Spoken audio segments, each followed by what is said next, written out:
started. Okay, hi, I'm JJ from Paranormal Talks, paranormaltalks.com.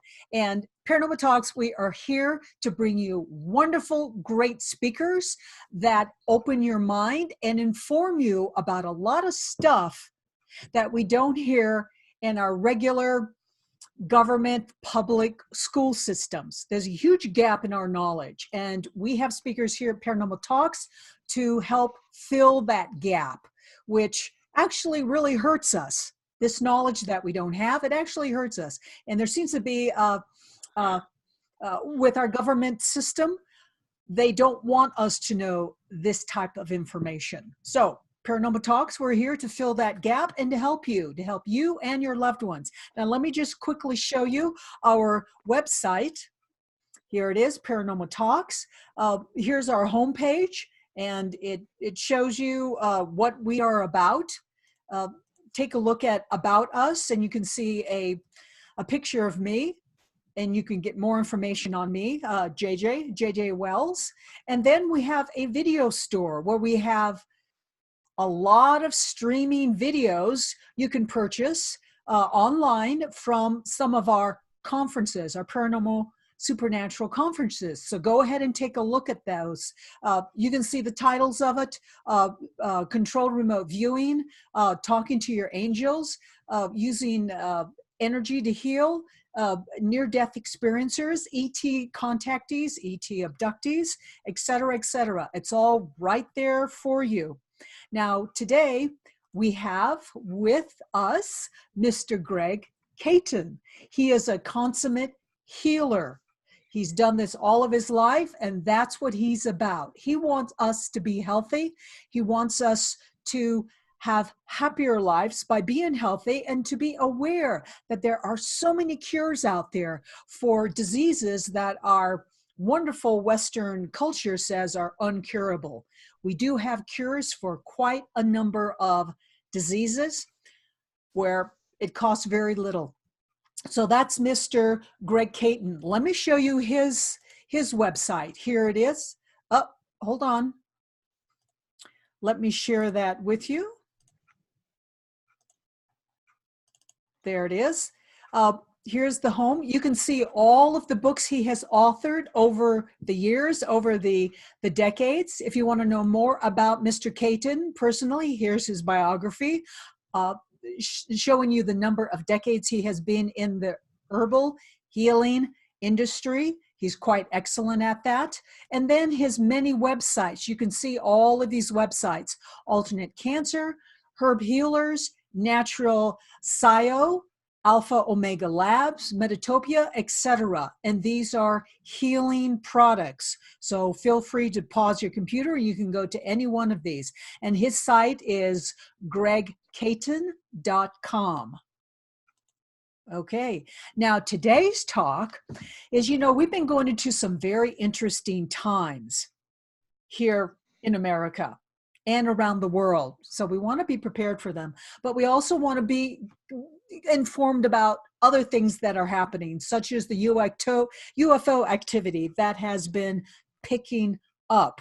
And Ecuador, as well as many South American countries, have a lot more UFO sightings and activity than, say, maybe the United States.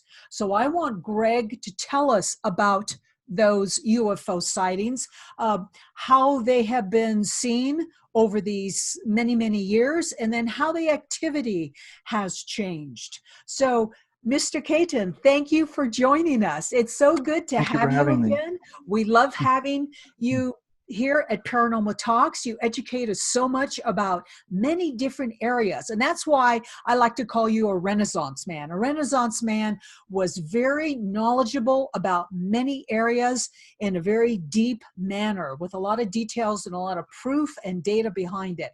So, Mr. Greg Caton, please tell us about the UFOs there in Ecuador and how things have changed over the last decades that you've observed. Well, I'm going to go back a bit to try to give some historical context. Sure. I think that'll help understanding the things I have to say. When my wife and I moved to Ecuador in 2007, we'd already been canvassing the place for a year. We'd we'd been coming regular in 2006 and frequently. And then we actually made the move after we sold my food company in 2007. Then we actually made the move and came here, and we lived in Guayaquil for a year and a half. During that time, we knew we weren't going to stay in Guayaquil. There's a whole lot of reasons for that. It's really hot and sticky and muggy, and just on the basis of climate alone, we weren't really drawn to the place. But it was our landing point. It's where we came first, and we had friends there. So this is really, this in itself is an incredible story. Since 1999, I've known a good friend back in Louisiana where Catherine and I lived for the better part of 20 years, and his name's Curtis LaGrange, and he is really a phenomenal psychic. He's from this pool of people in the Atchafalaya Basin, which is in central Louisiana, where you've got a lot of psychic people in and around Lafayette and north of Lafayette.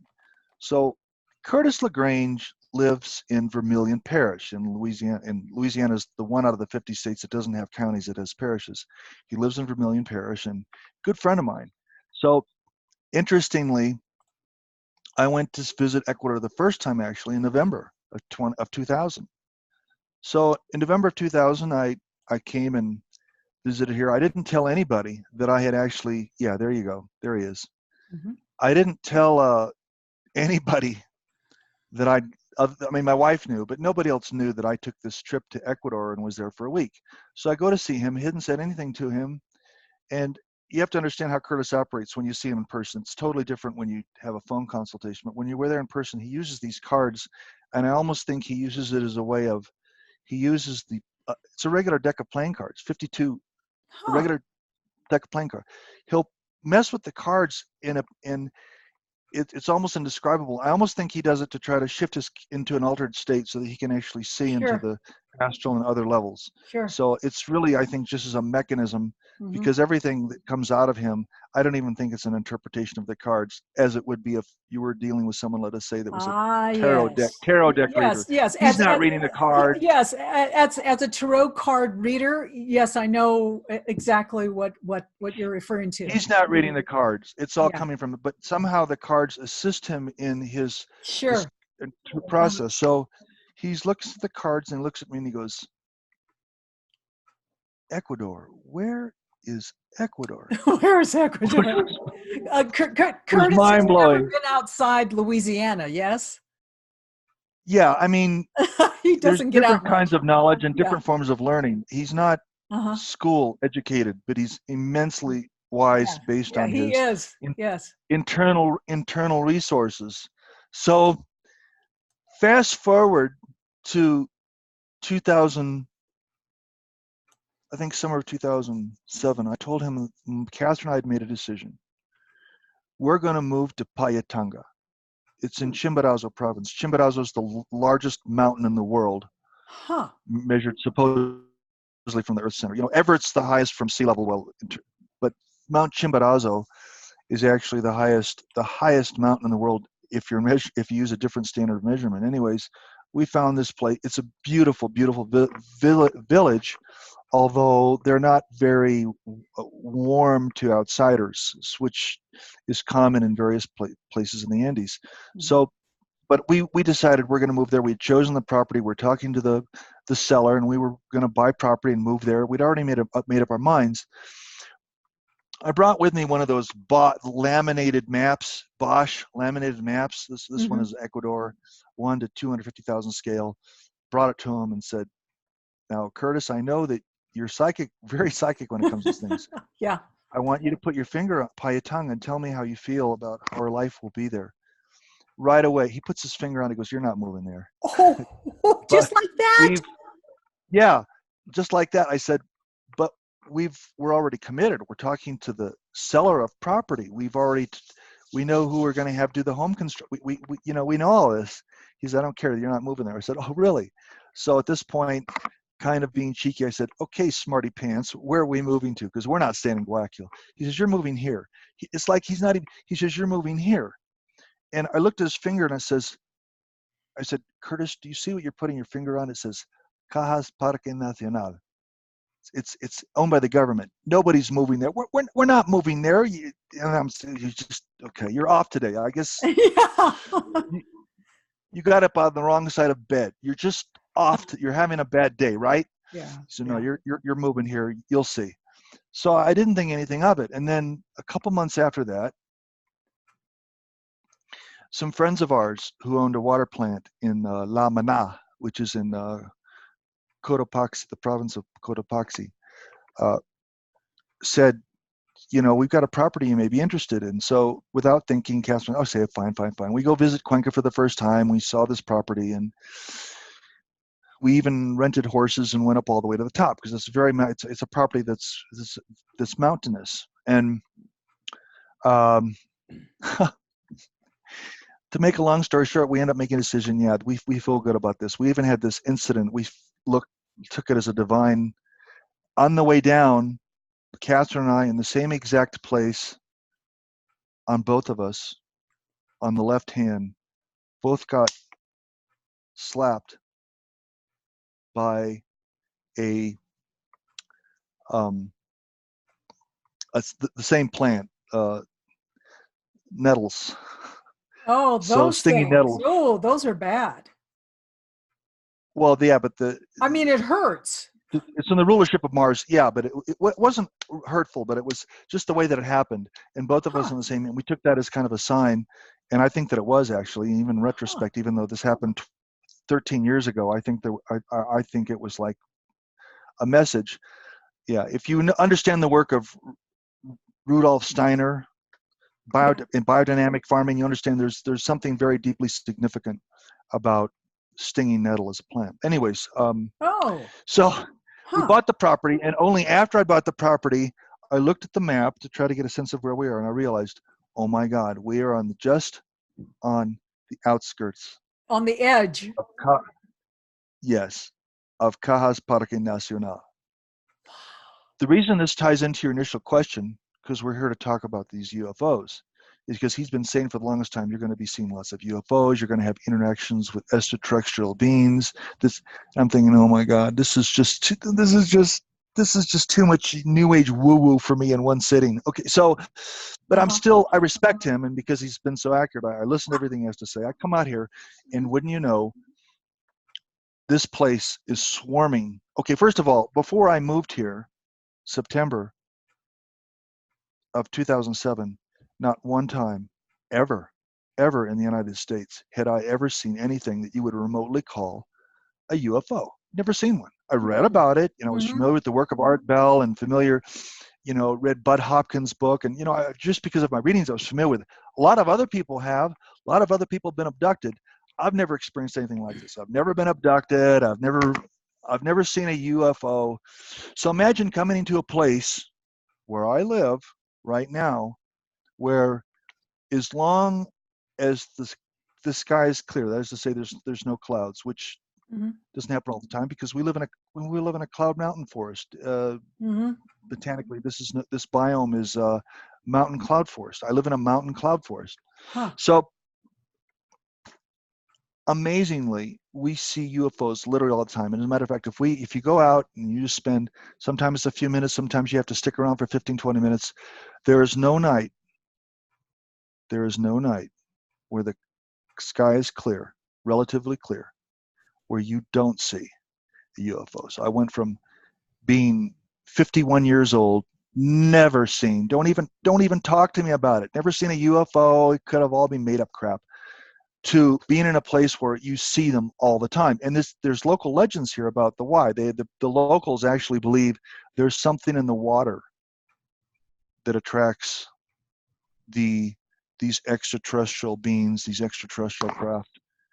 I don't know the basis or the foundation for that. They believe the same thing in Vilcabamba, why there used to be people that lived very, very long lifetimes in Loja And province. Vilcabamba is south of where you live, south in Ecuador? Right, Way right, south? Okay. 4 hours south. Yeah. So I think you may have seen it. So, but they believe, the locals here believe, the reason that we're constantly being visited all the time it has something to do with the water. I have no say in that. I have no way of knowing one way or Hmm. another. But so in terms of what's developed frequently, we're seeing, it used to be that when you saw them, sometimes they get close enough and you can clearly see it's a craft.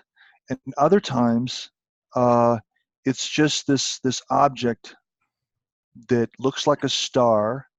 It's twinkling, can't be a planet, Hmm. but it's turning the most amazing array of colors that's simply not possible not to, so that I knew that I wasn't making a mistake in these matters. And There's and, a and, and software. it's not the atmosphere that's causing these colors to rotate through. Well, let me get to the next point. So I went ahead and on my laptop, I went ahead and installed Starry Nights. It's got 42,000 stars, and anything with a magnitude of over 1, it's going to be in there. And you calibrate it to your location. You put in your longitude, latitude. Oh, You know, mhm. and you see Cool. that this is the sky, that I'm looking in the sky, and oh my God, on my computer, I can name every star I see with this Cool. software program. It's used a lot by people Mhm. who own telescopes, Yeah. refractive telescopes, and are really interested in stargazing. Every one of them now. Anybody who's at all into stargazing and owns a telescope has this program or one like it. The one that I use again is called Starry Sky, but Starry Night. So if I see this thing that you know it's got a brilliance of the magnitude of the star Sirius, right? Huh. Sirius, and it's not on the software, then that's a confirmation. This Oh. thing is not natural. Oh, and So it's you can not a get a satellite. confirmation. It's not a satellite because Well, there's I'll give you an tons of example. My wife, satellites there. there was one night where even more than it usually is, uh, we had Venus and Jupiter conjunct, and you could see them both, but Venus was unusually bright that night. She says, "Could that be?" I said, right away, I said, "No, stop. It's right here. I've got it. That's Venus. Don't even think about it. It's not a UFO. It's Venus." So you Yeah. can use this to kind of check yourself. I mean, she just said it in passing. It wasn't like she gave it a lot of thought. She said, Yeah. "Oh, look at that. That could be." She just kind of said it in passing, and right away I stopped her. I said, "No, it's Venus. Here, look at my laptop. It's in the exact spot, and that thing next to it, that's Jupiter." Ah. So you can, even if you're not, you know, very well trained in astronomy, you can Mm-hmm. right away tell what's what. You can tell what's what. Anyways, what's been happening lately, it used to be that for the most part, when you found these craft, they were stationary, and they almost seem to have an awareness that you're looking at them. I know it's just the bizarrest thing. Yeah, it's Um, something about consciousness. I want to hear more about that. Let's do a part two because okay. yeah, I want to really drill down with that. So we have a historical timeline on this activity because I think it's significant. The Yeah, change because in now it's getting wild. There's the changes in the changes in the behavior yeah. of these UFO are changing, and so something's up. Anyways, Oh, we can talk okay, about that okay. Well, in a we'll be second. back. YouTube members, we'll be back with part two. Stay tuned. Thanks. This is JJ. Mhm.